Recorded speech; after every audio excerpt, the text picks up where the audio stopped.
Everyone, Liam here from Aplo Group, one of the co-founders. So the thing we just kind of wanted to run through today was a little bit about working with eComs that we can help. So just in this video, we'll talk a little bit about how we find e-commerce businesses that we believe we can assist, and kind of the process of, number one, determining if we can assist them, and number two, starting to work with them, and kind of what that process looks like.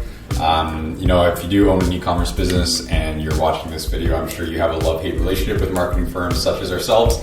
Obviously, when you find a good one to work with, it's a great relationship, but obviously a lot of marketing firms do cold outreach and do outreach to a lot of brands without doing correct research on if they believe they can help them, and many go for kind of the spray and pray approach, for lack of a better term. So the main thing that we just kind of want to cover in this video is being kind of very transparent about how we determine what types of businesses that we want to reach out to, and really determine kind of the process of doing a really robust audit of their accounts, and presenting to them basically what we believe we can do. So I'll jump into the first slide here and just kind of run through a little bit about finding the e-commerce businesses that we can help.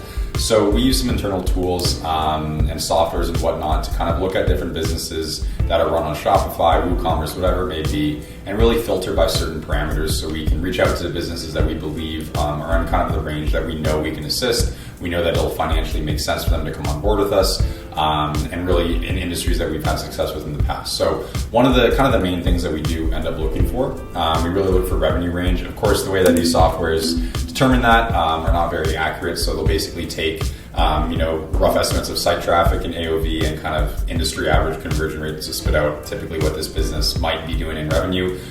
So we try and reach out to businesses in different revenue ranges that we know it financially makes sense, like I mentioned, to come on board. And also in the industries, right? So we like to reach out to businesses in the industries that we've had success with in the past, and obviously have proof of concept to showcase to them. And also softwares and apps too. So one of the biggest things that we look at is determining if certain e-commerce businesses use softwares, number one, that we're familiar with, number two, that we operate in currently. And sometimes what we'll do is even reach out to businesses that aren't using certain softwares that we know are the best softwares in that area. So in that case, we might reach out to them saying, hey, this is something that you guys might want to consider. Obviously something that we provide services in as well. So those are kind of the main three different thresholds that we look for and different factors that we look for when we do reach out to clients, as well as geographic location. So obviously e-commerce is a beautiful thing because you can run an e-commerce business from pretty much anywhere in the world that targets any country in the world that you want. But at the end of the day, we do try and obviously work with clients based in the US, Canada, the UK, Australia, New Zealand, so predominantly English-speaking countries with familiar markets. So those are kind of the main four pillars of brands that we reach out to, and kind of the factors that we look for. And one of the biggest things too is whenever we do reach out to brands, of course it's an estimate saying, you guys are within this kind of range that we have had success with in the past, and number two, we believe we can assist because of these reasons. But again, at the end of the day, it really is an estimate. There's no knowing for sure if we can come in and provide assistance and provide ROI immediately without doing the audit process, and that's what we're really trying to obviously achieve when we do reach out to these brands, is saying, hey, we believe we can assist you because of these factors. We'd love to obviously chat, do an audit, and really give you guys a good assessment of what we believe we can do. So that kind of leads me into my next point here, just kind of running through figuring out if we can actually deliver value. So one of the most important things on our end when we do come on board with brands is understanding and being transparent right off the get-go of if we can deliver value in the certain areas that we would be managing. So obviously there's no way to determine that without, number one, chatting to a business, chatting with people that run the business or that work at the business, but also doing an audit. So doing an audit of the respective marketing mediums. So the ad accounts and email accounts are very important for us to really give these potential businesses a really good assessment of the current state of their account, and also if we can actually assist them. So kind of the steps in the process, we really look to do kind of an initial kickoff call, just kind of a discovery call, ask some high level questions about their e-com, and just really understand kind of where they're at as a business, what they're looking for, and very much going into detail about what we do and kind of our philosophies and outlooks on those channels. The second thing is really running an audit, like I mentioned, of the email and ad accounts. And so that's really where we'll go in, kind of look under the hood, really assess and understand what they've done historically, what they're currently doing, obviously assess if our service fee if they can rationalize it. Also understand really and get a good assessment, because at the end of the day in e-commerce there's no sure thing.